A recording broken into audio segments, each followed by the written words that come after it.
for the County Executives 2022 County Budget Presentation. Just a few public officials I'd like to acknowledge. We have Supervisor Yeno from the town of Dover, Councilman Bepan from town of East Fishkill, our county legislator Steve Caswell, and I think that's about it. And you all know me. Where? Oh, Ed, how are you? From Pauling, Ed Hauser, how are you, sir? Good to see you. And very nice to have the county executive join us anytime he comes down. This is a great crowd, actually, better than my budget public hearing. I had 0 people actually attend, so nice to see this crowd. And without further ado, county executive. Thank you, Supervisor. Thank you very much. Yes, I definitely draw more than most budget public hearings. Most budget public hearings, as I understand it, don't include questions, but just comments. Tonight we accept questions and everything else, so I'm happy to have you here. This is the 4th and final of this year's budget town hall meetings. Let me give you a little bit of a background how we end up here today.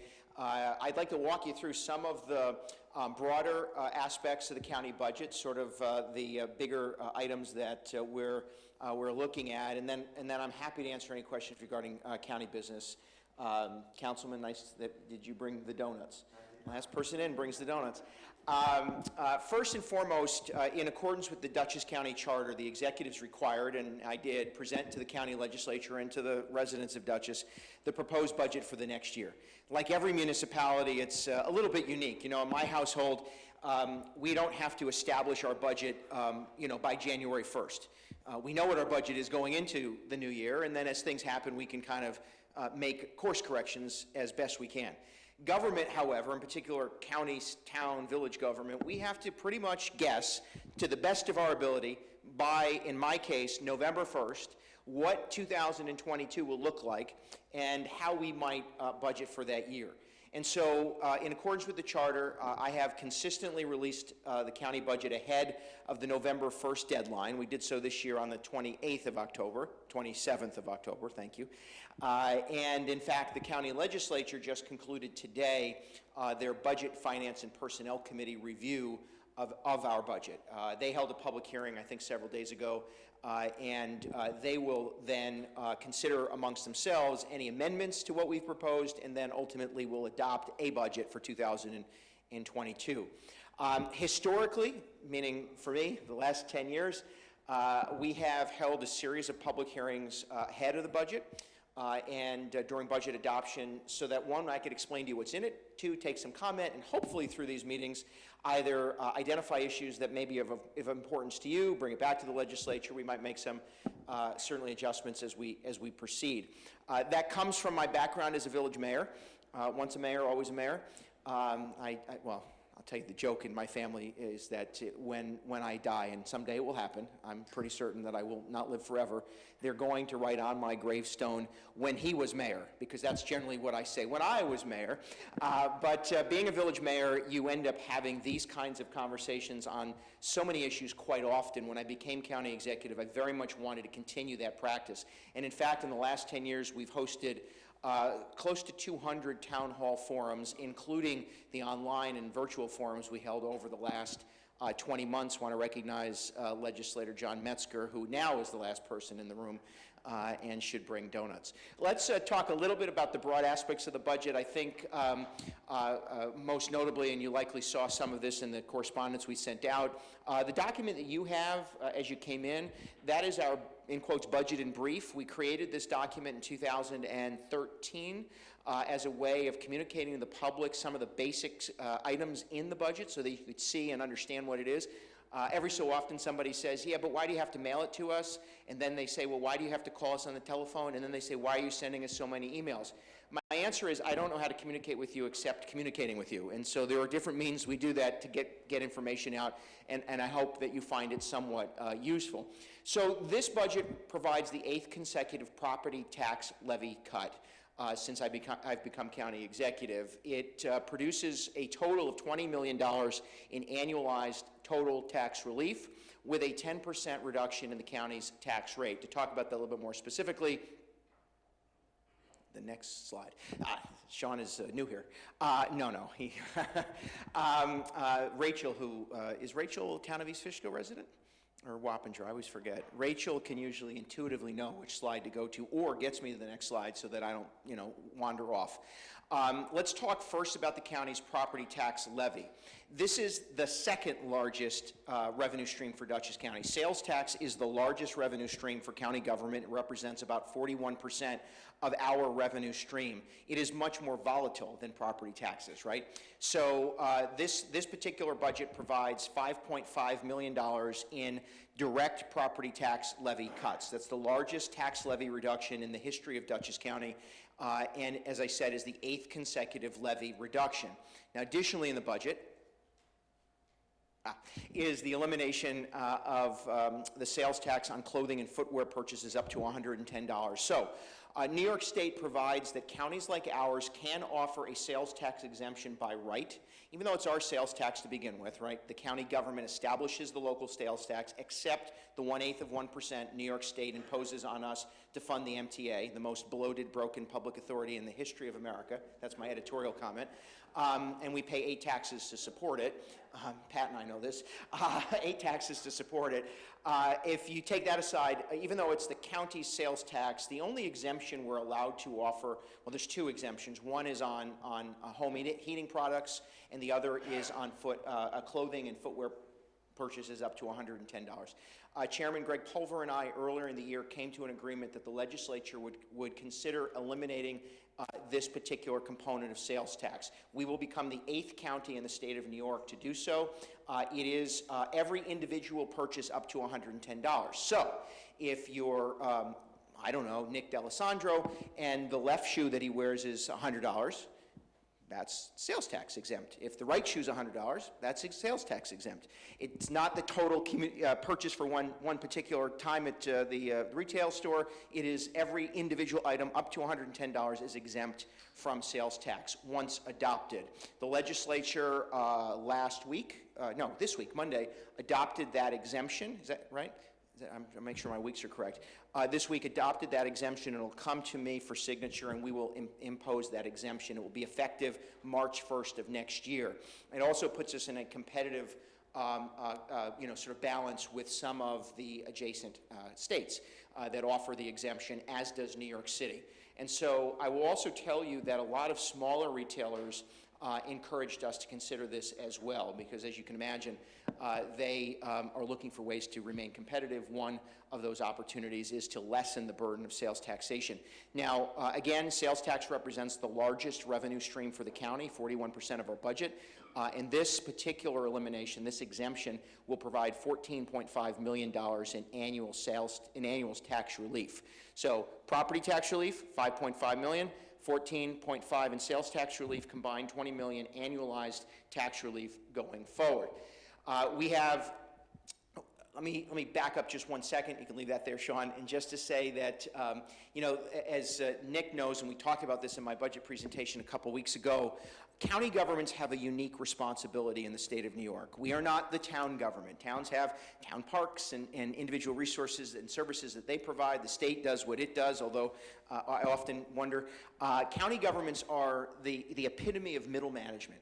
We're the ones that do the things that the towns can't do regionally, right? 20 towns, 8 villages, 2 cities, so we provide the broader responsibilities like 911 services and mental health services. And then we also provide those things that the state mandates on us. 70% of what we do on any given day, 70% of the county's budget, and 70% of our property tax levy goes to support state-mandated programming. And if you lived in Virginia, many of those state-mandated programs that we're responsible for, the state government pays for. But in New York, they force it down onto local counties to provide that responsibility.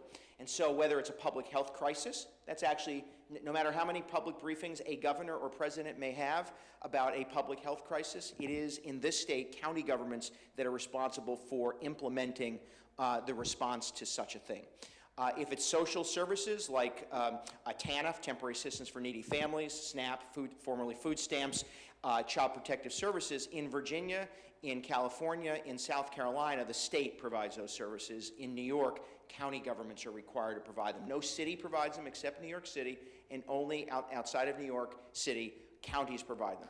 One of the core responsibilities of our county government is public safety and infrastructure. This budget increases our commitment to modest repairs to roadways, 100% increase in guide rail replacement.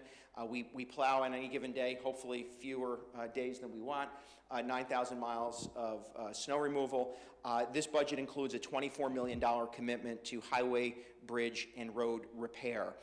Dutchess County's highways, not Route 9, not Route 376, those are state highways.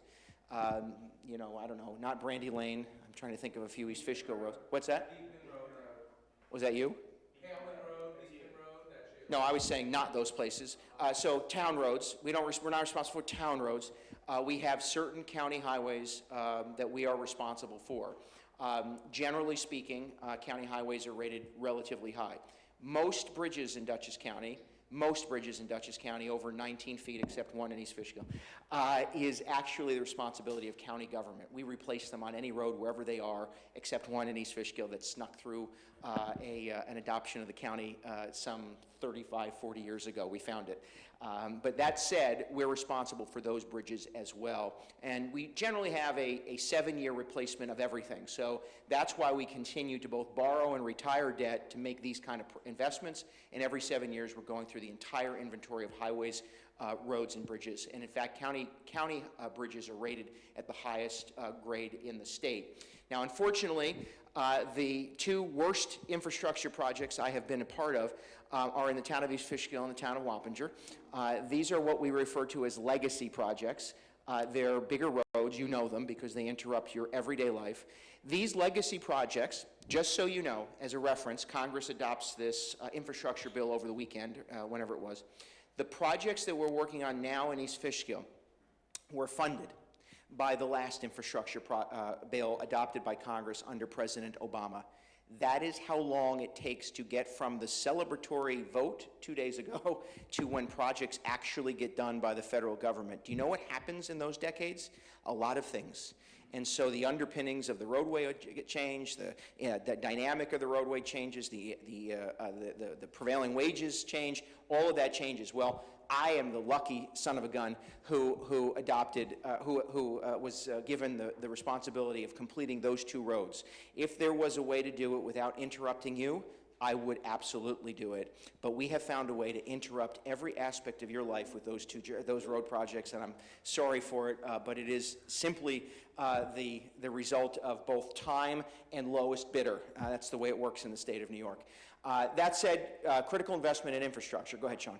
Now, this budget includes a series of grant initiatives that we've supported over the years. Our Municipal Innovation Grant Program is a shared services grant initiative. The budget includes a $1 million program to support towns, villages, and cities who share in services with us. We might purchase, for instance, generators, as we did in the town of East Fishkill, to drive down your own purchasing costs. We might work together on shared communication tools for your law enforcement so that the town of East Fishkill PD can easily communicate with the town of Poughkeepsie PD. This budget also in 2022 includes a $1 million grant program to support fire and rescue squads. Now, the legislature is likely to double that. The reason I know that they're going to double that is because they told me that they're going to double that, but it'll end up being a $2 million grant initiative to support fire departments and rescue squads with training, support services, and capital purchases. And we think that that's critically important. We've been supporting police departments, as yours knows, through, we fund your crisis intervention training. We fund countywide, now made permanent, supervisor, the drug task force, which is individual departments provide an officer to a countywide drug trafficking task force. Dutchess County, prior to me, required you to pay for it. We benefited from it.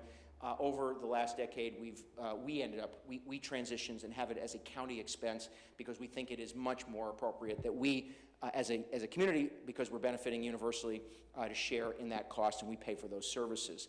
County parks, we're very proud of. Dutchess County has been consistently acknowledged as having great county parks. As I said about towns, villages, and cities in the state, we are not state parks like James Baird, and we are not town parks like Julie's Jungle. We have more regional kinds of parks.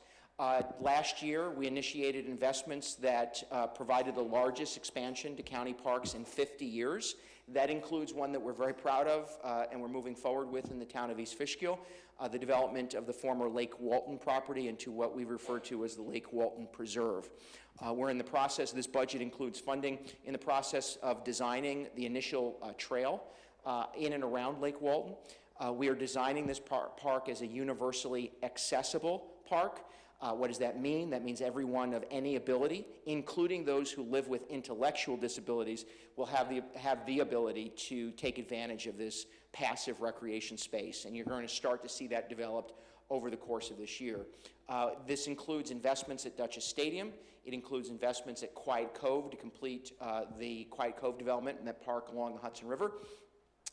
Expansion, this is expansion of the Harlem Valley Rail Trail. If you've not experienced this yet, this is the connection from Millerton into and through Columbia County.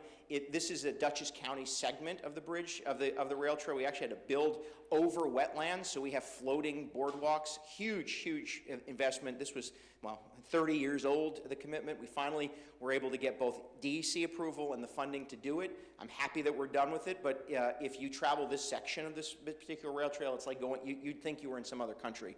It's just a beautiful, beautiful experience, especially this time of year. We are responsible for maintaining the Maybrook line of what is the Empire State Trail. That's through here. The state of New York is, they build it but doesn't maintain it, so we agree to maintain it to the degree we can. We also are making investments at Bowdoin Park, some new playground equipment that you'll start to see, new pavilion at Bowdoin Park, and expansion of services at Wilcox Park in the town of Milan, including a new splash pad water feature to augment and supplement the times that blue-green algae takes over the lake and we can't make use of it for swimming. The other I want to mention, because it is now public, we are moving forward, we hope, with 2 more park additions. One is still a bit confidential. We're in negotiations in the central part of Dutchess County, somewhere around where Don Sagliano represents, to those of you in the legislature. But we are presenting to the legislature next week, I think, a proposal to take ownership of Upper Landing Park, which is the riverfront park adjacent to the walkway over the Hudson and the Dutchess Rail Trail, and we're looking forward to that. The budget includes more staff for parks. We think actually parks are one of the core assets, if you will, of quality of life in the county. This budget includes an expansion of those services. Now, one of the areas that we are responsible for is youth services, youth development. We spend about $70 million annually on youth-related activity services, everything from early intervention and prevention services to workforce training, after-school programming, and nutrition programs. This budget includes an expansion of those services, including a few competitive grants to get dollars to local not-for-profits to support youth-related services, and the development of what we refer to as our Youth Opportunity Union, is a youth center, a central location in the city of Poughkeepsie where we will have our county youth services all under one roof, and from that export programming from there to other parts of Dutchess County. It goes hand in hand with our Learn, Play, Create grant initiative, where we have been sponsoring and supporting local athletic, recreational, arts organizations and libraries to develop programming at the local level. And the goal here is to create sort of a hub, Youth Opportunity Union, and then spokes to those local programs that you rely on, your families rely on. So this budget includes an expansion of those services as well. In 2 days, we will celebrate Veterans Day, unique holiday in actually the world. We recognize those men and women who served and returned home from service. I can tell you that the evacuation and the, in quotes, retreat, how are you, from Afghanistan has stirred up a great deal of emotion among veterans. It has caused a great demand on county veteran services. We run a division of veteran services. Our job is to assist those veterans who fall between the VA, federal service, and no benefits at all. Our Division of Veteran Services is led by Adam Roach, who used to be the head of the MHA Vet to Vet initiative. This budget includes a doubling in funding for Vet Zero. Vet Zero is a transportation program where, in partnership with Hudson River Housing, their Vet Zero initiative, they provide transportation to doctor's appointments, job interviews, even, by the way, grocery and sort of day-to-day activities for veterans. We're giving them, buying them a new vehicle with additional staff. They'll be doubling their capacity, I think 2,000 rides a year. We expand significantly our HERO initiative. This is job training and assistance to veterans who might be living either homeless or housing instability or in search of a job. This is in partnership with Mental Health America. I think it's a $150,000 commitment to expand their services. And by the way, I'm led to believe that they're requesting another $50,000, which I'm sure the legislature will likely consider in another week.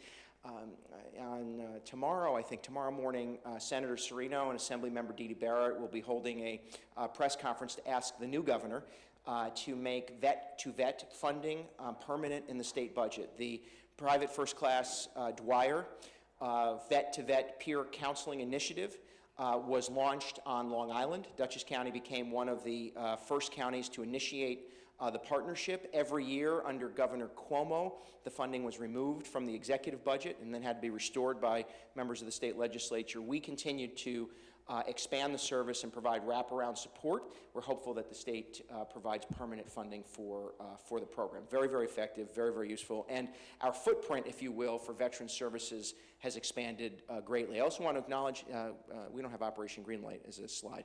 I do want to acknowledge that counties across the state of New York are encouraging families, residents, businesses, and governments to light up their facilities green. So if you have a light bulb, you can change green for Veterans Day through the weekend as an acknowledgement of our appreciation to those men and women who serve and sacrifice on our behalf, in particular those who have returned home from Afghanistan. But it's also a reminder and a statewide public awareness campaign to remind folks of the services that exist for our veterans. And just as an aside, and I apologize for prolonging this, but you know, when men and women returned home 20 and 30 years ago, they generally became members of the VFW or the American Legion, and there was sort of this camaraderie that existed. Well, the world has certainly changed. Fraternal organizations are less and less significant. And the men and women who came home, you know, I will say they probably always came home with physical and mental scars, but the mental scars that many feel and carry with them today are significant. And so connecting veterans with service providers is a bit more challenging than maybe it was 40 or 50 years ago, because the world is just so much bigger than it was, right? You came home and you were surrounded by support of your community or community organizations. You may have been in a community that had other activities that you were engaged in. We all are a little bit more transient than we were all those years ago. Your town does a great job. We're very grateful. We have liaisons in every town. You are our liaison in the town of East Fishkill, and they work to connect veterans with the services. And I just want to acknowledge the work that we've been able to do with those partners. Very, very critical, very, very important. The budget continues our investment in mental health services, so I will say this unabashedly, and I will defend it to my last dying breath. Dutchess County has the most comprehensive network of mental health services of any county in the country.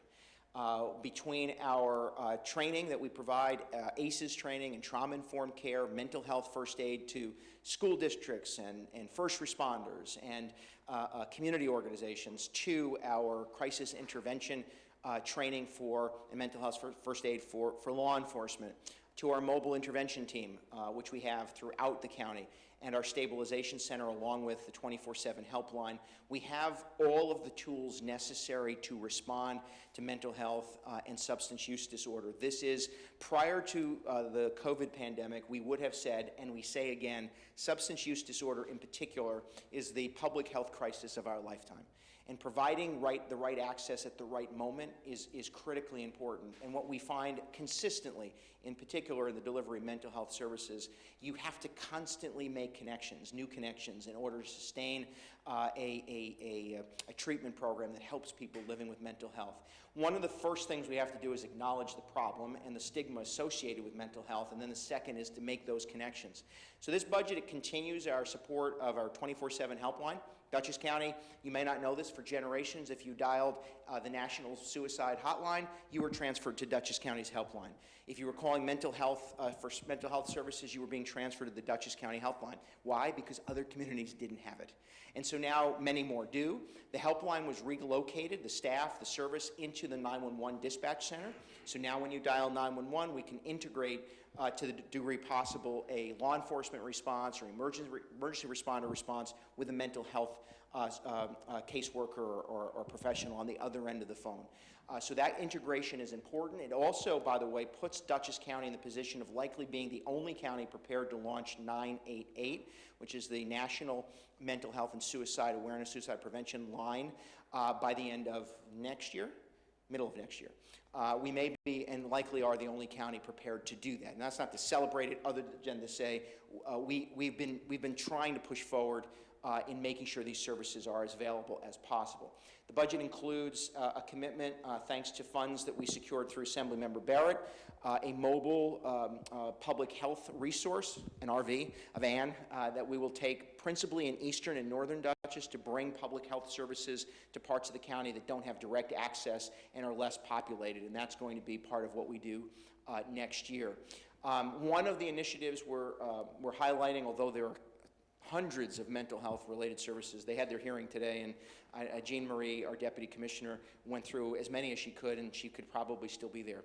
But our Empowerment Center is a non-clinical setting where individuals who might be living with mental health issues or substance use disorder can walk in and receive peer-to-peer assistance, so recovery coaches, peers providing support, job training, work assistance, wraparound services in a non-clinical setting.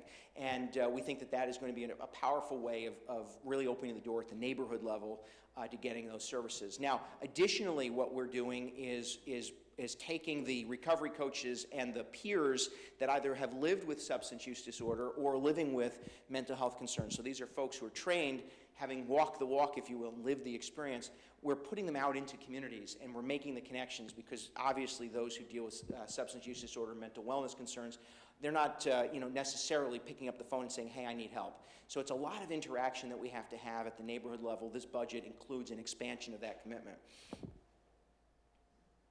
Maybe not. Oh, no, don't go, come back. You skipped seniors. No, we're almost there. No, there it is, thank you. We recognize, and Todd Tancredi, who's the director of the Office for the Aging, said it today, every department in county government, and certainly every life, was altered to respond to the pandemic. Very few were altered as much and impacted as greatly as senior citizens and the services and the way we provide those services to seniors. In fact, for the last 30 years, we've been saying that one of the biggest challenges, and if we surveyed senior citizens, what their biggest concern was, they wouldn't necessarily identify health care as one of them, or even work or affordability, although they're on the list. Number one is isolation.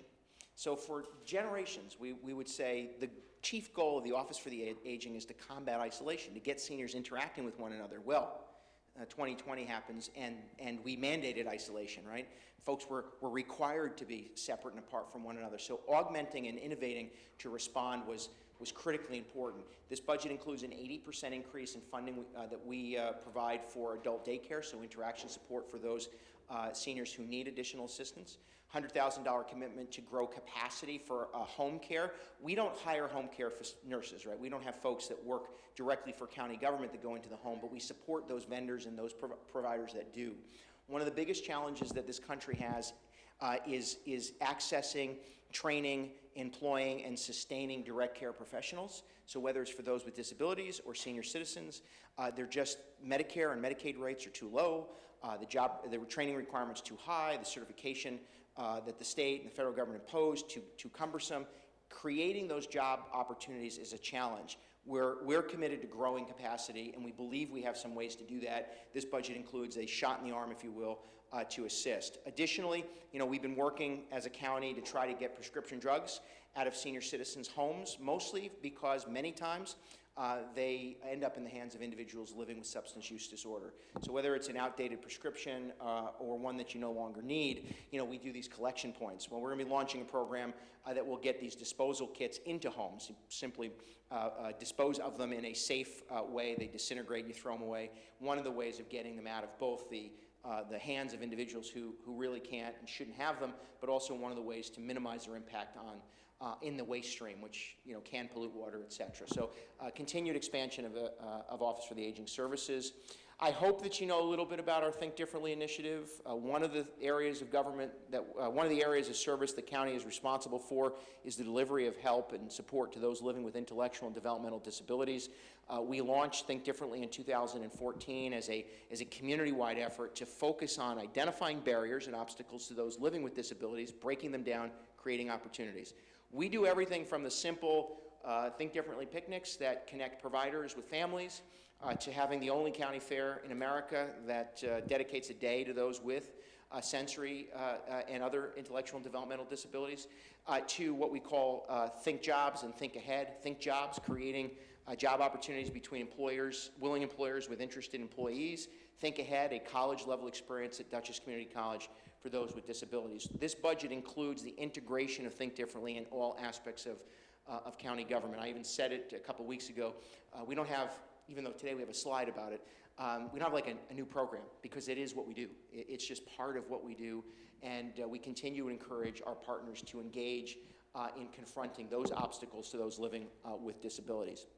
So, this budget, as I said, includes those tax relief measures, some investment in services that we've talked about. Certainly there are others that you may want to hear about. Happy to answer questions regarding them. The other I do want to mention is that we continue our management of county tax dollars. When it comes to spending year after year after year, for the last decade, we have held to 1.5% average spending growth in county spending. At the same time, we've maintained principally about 8 to 10%. I think at one point we were closer to 9% or 11%, but 8 to 10% of the county's borrowing capacity. We maintain, so like your credit card, you might have a $10,000 credit limit or a $1,000 credit limit, or I don't know, Nick, maybe just $100. If you have a $100 credit limit, Dutchess County could borrow up to $100. We borrow $8.80. And so we use and leverage our debt capacity to drive down operating expense and to make investments, and that's how we can still borrow money, make investment, and drive down operating cost. And all of this is presented to you online. You can visit it, dutchessny.gov. Feel free to visit and to send us any questions I don't get to tonight. And so with that, I am more than happy to answer questions. I am told that in order to ask a question, you do have to use this microphone. I could toss this one to you. But if you don't mind using the podium, I guess that's so that they can get the projection on your voice online. Because I don't know all of you, I know some of you, if you ask a question, if you just give me your name, and I'd be happy to answer what questions you might have. Or we can all go home. Any questions? Yes, sir. Go ahead. Hi, Mark. Thanks for coming. My name's Eric Eckley. I'm an East Fishkill resident. I have a question. So, over the last 8 years, you increased the indebtedness of the county by $112 million. And do you consider that fiscally conservative policy? Did we increase indebtedness by $112 So million? it was 99, in 2013 it was 99.5 million, and now it's 112.5 million. Oh, we didn't increase it by 112. We increased to 112. 212, yeah. So you've increased it by $112 million in 8 years. Is that accurate, Rachel? That's what it's in your presentation. I understand. I heard your question. I'm asking the person who works for me if that... Yeah, I would have to verify those numbers specifically. I mean, obviously the Justice Inquisition Center... Is probably built in there. Yes. Substantial, Yeah. The short answer is, as long as it drives down debt service and operating costs, yes, I do. So do you pay for the tax cuts by borrowing money? No, we don't. So when you leave, you're going to sort of stick the next administration with all this debt? No, it's calculated in the county's 20-year capital plan. So what we do is, and I think the Justice and Transition Center is a good example, if that's what maybe is the one I'm you're... just looking at the numbers. There's a chart, there's a graph. No, I understand. In 2013, it was 99 million. Now it's 212 million. Now it's 8 years, and you've increased it by $112 million in Right, debt, as I... which we're paying $24 million to service this year. We're going to pay $18 million next year. Right, a reduction in debt service. Just in interest. No, that's a reduction in total debt service. Debt service is not just interest. That's principal and interest. That's for 2021, based upon the chart that I... 2022 will provide a reduction in debt service by about $4 million. Actually, in 2021, we're paying off additional debt. Right. Which is why you see the debt service number increase in that year, is because we're actually paying off some Right. long-term debt. So I guess to answer the question more broadly, we use debt as a means of addressing large projects that you and I could never pay for with tax levy. We always consider the return on the investment and the capacity to either drive down cost or create new revenue streams. So the short answer to your question is about shifting it to the next person. The answer is no. We have maintained about 8% of the county's full debt capacity. And the reason that's important is as we grow our tax base, the capacity to borrow grows with it. So comparing today to 20 years ago or even 10 years ago without also considering the total capacity of the county's borrowing is a little bit dishonest. So we do have the capacity to sustain the debt service.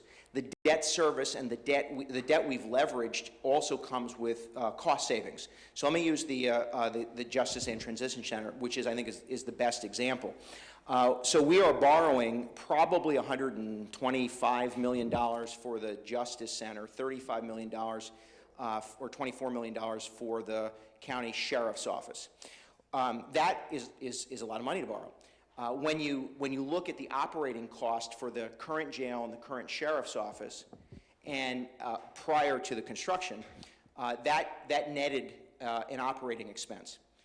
By borrowing these dollars and building the new facilities, we're driving down net, even with debt service, a net $4.5 million in savings.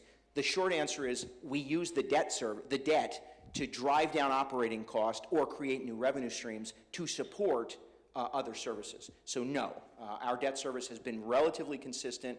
Our borrowing has been consistent with our capacity, total percentage capacity to borrow, and in every case we have linked debt service with operational savings. I mean, but the fact remains that you've increased the debt in 8 years by $112 million, and you don't seem to think, you still think that's a conservative fiscal policy. If it can result... to lower taxes, no. Borrow money to pay for it. No, and clearly you don't like my answer, but my answer is we use the debt service to drive down operating costs. Let me ask you a question. Sure. East Fishkill has a bridge. How much was that bridge? The new bridge? Yeah. The temporary bridge, $1.2 million. What do you estimate a new bridge to cost? About $3 million. Should I charge you $3 million in property tax to pay for it, or should I borrow it, pay it for it over 20 years, and reduce the annualized cost? What's your preference? I mean, that's not really, we're talking about two different things. No, that's what the debt service is. We borrow money for projects that we cannot possibly invest in one given year in order to minimize overall impact. We're not talking about one given year. We're talking about over a period of 8 years. Right, You've doubled it. You've more than doubled it in 8 years. Thank you. Yeah, thank you. You're welcome. And again, I like the answer or not, what we've been consistent with is minimizing our debt exposure, reducing debt service, and driving down operating expense. And if you look at your own home budget, as you make more money, right, you have the capacity to borrow more, certainly. We stay well within our means. Dutchess County is 50% below the state capita, per capita borrowing and debt service expense. And while we have increased the debt, we have reduced the cost for paying that debt. And we think that is, in fact, responsible, especially if you think we want to build a new park or we have to build a new jail. There's no way to do that without borrowing the money. Yes. Hi, my name is Eileen Sullivan. I'm a new resident here. Welcome. Just moved in May from Westchester, from Peekskill. Oh, I'm from Yonkers. Well, yeah, so I'm curious with regard, I know you didn't mention it in the budget at all Sure. with transportation. Mm. I happen to live in one of the trailer parks, Moorgate, and I happen to be disabled, and I can't get anywhere. There's no public transportation that's available, and I've looked for services for, because my birthday's tomorrow. I will Happy be birthday. Thank you. I will be 59, so I'm What a way to spend it with me. it's not too bad so far. So at 59, I'm considered a senior, and I've done some research, and I can't even get into Hopewell. So I'm just kind of curious as to what kind of services or what kind of, So what I'd like to do is connect you with our public transit division. There is paratransit, and there are direct public transit options, not the fixed line buses that you see, but there are some options for those with disabilities, seniors, those who have to access certain services. So there are some options.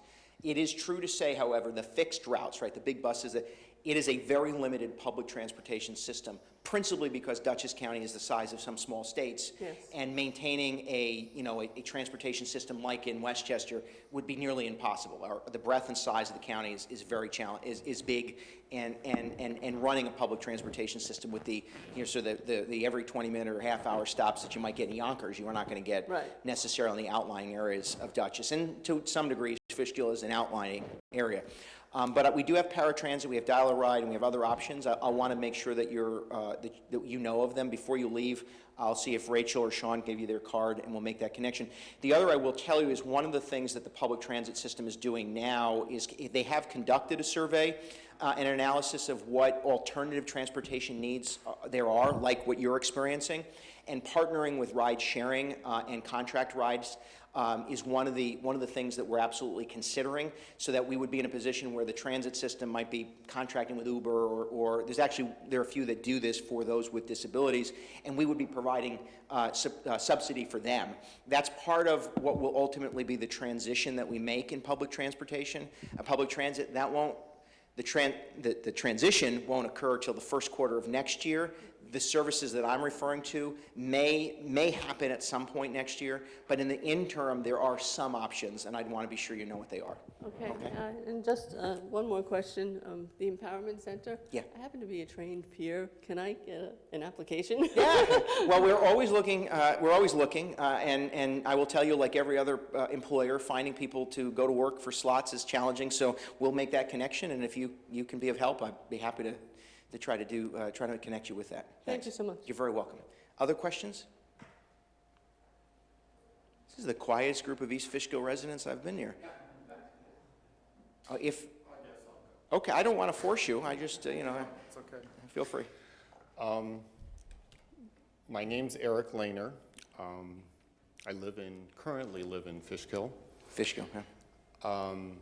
This past year, I've had more than my share of interactions with the family court in Dutchess County. Yeah. I guess my question to you would be, well, let me start first by saying I was here primarily because it says expanded domestic violence advocacy, which struck me because that sounds great. My experience has been basically the opposite, where if someone comes to the family court, I guess my question to you is, if someone comes to the family court with allegations, what's to prevent the family court from vetting out punishment before they actually have any evidence? It's as simple as that. So first, without knowing the details of your case, and I don't want to know them, there's no reason I shouldn't. I mean, I should. The family court is actually a New York State office. It is not a Dutchess County office. So is it funded at all? No, we don't fund the family court. It's funded through the state legislature. In fact, this is a bit of a misnomer. The Dutchess County Court, Criminal Court, the Dutchess County Family Court, and the Dutchess County Surrogate Court, they're all offices of the state of New York. They are funded through the Office of Court Administration, OCA, and they are responsible to the Chief Judge of the Court of Appeals. They are state offices, state officers, state employees. They're not ours. And so I don't have any jurisdiction over any of the courts. Actually, none of them. And so I can't say, I mean, family court judges are given a great deal of latitude under state law, and I would have to direct you to your state representative to address any specific, family court matter. I mean, as much as I will say out loud what I think most people It's know. not so much, I haven't even gotten that far. It's more just the employees have already, let me say it simply. The fact that I am male makes me guilty. And they are more inclined, they are immediately inclined to vet out punishment than to actually hear any evidence. You're done before you even start. I can say without question that not many people enjoy going through the family court regardless. That said, because again, I don't, there's nothing, I don't want to know about the details because it would be inappropriate, but I can try to get you the right contacts at OCA to have those conversations, and you certainly can bring those complaints to them. Okay. Yeah, No, I apologize I would for thinking actually that. appreciate it because Yeah. it needs a tremendous amount of reform. It is, whoever controls the budget for them, I would go to the extreme, they need to be shut down because it's a farce. Okay. The entire thing is a farce. They are funded by the state legislature, but I'll make sure before you leave we get your contact and That we'll would try be to make wonderful. I have no problem whatsoever if someone was violently abused by someone, that's a totally different situation. I'm 100% in support of the victims, and they need total help, but that's not what I'm talking about. Okay. But we'll give you the right contact, so you have it. You're welcome. Other questions? Yes, sir. Go ahead. They're going to make you go there. I know the feeling. Yeah, sometimes my body gets ahead of my head. Hi, my name's Kurt Pratt. I live over in Polkwig. Yes, sir. And, I was looking at the flyer and I see this thing about the Think Differently program. Now, you explained it that primarily deals with people that have disabilities and so Correct. forth. Because, with everything that's going on today around the country, everything about Think Differently, we're rewriting definitions for everything. And I was trying That's to the only make thing sure it's that about. that this wasn't something else that we were going to be rehashing with new ideas and this sort of Well, thing. we always like new ideas, but probably not the ones you're referring to. Okay, and I see we're both on kind of the same page with that, because when you explained it, I just wanted to make sure that I understood Yeah. this is more with people that have got disabilities and how we. 100%. It's, in fact, adopted by 100 communities across the state. We now have about a half a dozen in the country that have adopted Think Differently. If you get a chance, visit Think Different, not that you need to, but thinkdifferently.net. It's sort of a clearinghouse of all the resources that are available. It's an intuitive website that kind of navigates you toward the appropriate service, but it is all focused on those with intellectual and developmental disabilities. Okay, well, like I said, I just wanted to clarify. I'm happy to. I'm sorry you had to wake your knees up to do that. Well, fair enough. Other questions? I'm telling you, it's the best we've had. Let me, again, offer you, please visit duchessny.gov. All of this information we found online. You can certainly send us any questions that maybe you had after when you get home and you settle in and you think, I should have asked him that. Feel free to email or send them to our attention. It's been a pleasure, again, to be in the town of East Fishkill. Did you have a question? I know you. Two questions. Yeah. Thank you. We've been having a lot of low staff at the group homes. Yeah. And there's not enough staff to take the clients out to go to church. Can we bring more people in or pay more so we can get the clients to do something? Because they're short-staffed. Do you want to ask a second question before I answer the first one? Second thing, with disability, can we have like pilot grants to pay for people with disabilities for school and you So you and I have talked about this, and we know each other for being transparent, we talk often enough. The county does administer some funding for school opportunities for those with disabilities. The funding of staff is it's a state reimbursement level. So in many cases, the county is the entity that the dollars pass through to support like Greystone programs or the ARC of the Hudson Valley. But the rate that we're allowed to pay the people who work, the direct care professionals, is established by the state of New York. It has not changed in a decade. And so we have an ongoing challenge across the state in getting individuals to even become DSPs, direct direct support professionals, because we don't pay enough. We're not permitted to pay more than the state rates, so we've been arguing, advocating with the state. In fact, we're trying to help Abilities First address this, and we've been arguing with the state to increase that funding. Now, they did it 1 year once. It happened to be 2018. I can't imagine why the governor of the state of New York increased funding 1 year once in 2018, except perhaps it was an election year. And then they rescinded that the following year. So our goal is to make permanent that increase in the hourly reimbursement rates so those who are direct staff or direct support professionals can stay in the field. So it's a real big challenge, and we recognize it. Okay? The second thing. Well, that would be the third thing. Well, sorry. I've heard there's a waiting list for low-coming apartments. There's a waiting list for the one on 44 that's getting built, and we just need more, Mark. Yeah, I'm having a person come to me yesterday, and says, do you know where there's any low-coming apartments? Yeah.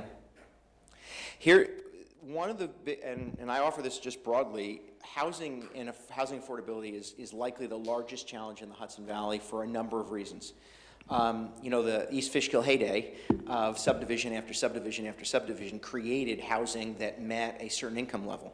Well, it also took land that can't be altered, right? We can't create new housing where the housing is. And so what communities ended up facing, and East Fishkill knows this, we see it in all of our communities, because they didn't have inclusionary zoning at the time, affordability and the ladder of housing, meaning from sort of entry level, even from shelters to luxury, doesn't exist.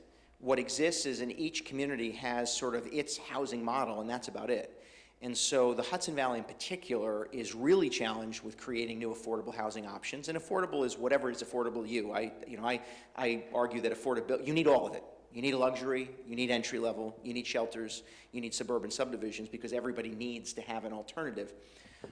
We are suburbanized. I mean, you know it as well as any town in Dutchess County. And because we're suburbanized, that particular kind of housing is not the most affordable to most people. It's also dated. And so, respectfully, it's not your fault, it's just the way it's the way it worked. It's also very dated, which means it's not what is on, new buyers' minds. And so we're taking areas where we can and saying to towns, we want you to have inclusionary zoning, we want you to include in your land use policies a mixture of housing, not just affordable over there, but rather build it in and around your hamlet and village centers where people can benefit from, close proximity to stores and restaurants and what have you. So we want them to use inclusionary zoning to do that. We're also leveraging federal and state dollars to support the actual development. It doesn't happen easily. You know it as well as I do. There may be a location that residents don't want it, so then it becomes this adversarial situation, and for whatever reason, doesn't happen. There are issues of infrastructure. If you have water and sewer in a city or village center, drives down the development cost, you can create greater density and build up more. Well, that water and sewer is generally only in our village and city centers, sewer in very few city centers in Dutchess County, and so it's just a high cost. You guys in the construction world generally understand this. And so what we're trying to do is leverage state and federal dollars to drive down the infrastructure cost. We're investing in water sewer development, inclusionary zoning, telling towns you've got to come up with ideas to include this in your communities, and then direct federal and state aid to actually build them. And we have, 300 units that are under development, but it's not enough. And then compound that with the last 20 months. In the last 20 months is the outward push from New York City to the Hudson Valley and Long Island, and what that has done is increased demand with a fixed supply. What happens? Prices go up, and so the affordability goes up. and it goes down. And so that is the challenge that we face, but it's one that we're continuing to address. What about fixing other buildings up? Yeah. For it? Let's do this. Why don't I end on that one, just so if there are any other questions and people want to go home, we can let them do that. But as far as fixing up, that's a good one. So last year, the legislature approved the adoption or the development of our land trust. No, what is it? Land bank, thank you, land bank. And so we have an entity now. The state had to approve it. They finally did. We have an entity now that can take abandoned homes in village and city centers principally. As much as it would be nice to take a house in a subdivision in East Fishkill and make it something beautiful and affordable, that isn't the most preferable for somebody with limitations, income limitations. So village and city centers become the place where we can be most effective, and thankfully this land bank will allow us now to take properties that are abandoned, connect them with developers, make the investment, improve the home, and then put it back out onto the market as an affordable option. And sooner rather than later, the land banks create their own revenue. So we're buying and selling, it's buying and selling property, it's generating money that it can then invest in fixing homes that could potentially get to suburbanized communities or the outlying areas. But right now, that's in its infancy. It started last year. We expect that it'll be one of the better tools to getting abandoned properties into a developed setting. No, you're not allowed to do that. They told me, well, go ahead. Just a quick, you're talking about residential. Would that also include commercial? Like, for example, with Dutchess County Community College going into the Home Depot mall?